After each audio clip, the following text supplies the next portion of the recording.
एक राजा था, उसके राज्य में प्रजा सुखी थी। एकादशी को कोई भी अन्न नहीं बेचता था, सभी फलाहार करते थे। एक बार भगवान ने राजा की परीक्षा लेनी चाही।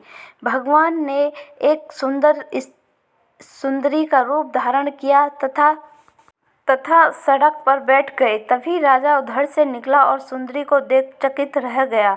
उसने पूछा, हे सुंदरी, क्या तुम कौन हो और इस तरह यहाँ क्यों बैठी हो? तब सुंदर स्त्री बने भगवान बोले, मैं निराश्ता हूँ, नगर में मेरा कोई जानना पहचाना नहीं है, किसके सहायता मांगूं? राजा उसके ऊपर मोहित हो गया था। वह बोला, तुम मेरे महल में चलकर मेरी रानी बनकर रहो।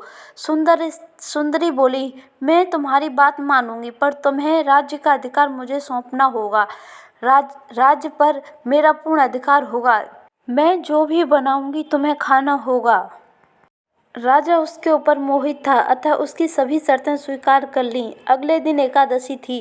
रानी ने हुक्म दिया कि बाजार में अन्य दिनों की तरह अन्न बेचा जाए।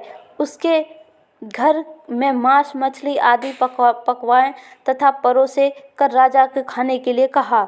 यह देखकर राजा बोला, रानी, आज एकादशी है, मैं तो केवल फलाहार ही करूँगा।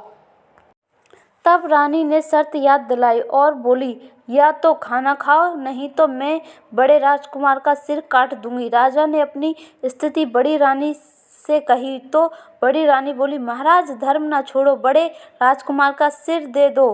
पुत्र तो फिर मिल जाएगा, पर धर्म नहीं मिलेगा। इसी दौरान बड़ा राजकुमार खेलकर आ गया। माँ की आंखों में आंसू देखकर वह रोने का कारण पूछने लगा तो माँ ने उसे सारी वस्तु स्थिति बता दी। तब वह बोला, मैं सिर देने के लिए तैयार हूँ। पिताजी के धर्म की रक्षा होगी और जरूर होगी।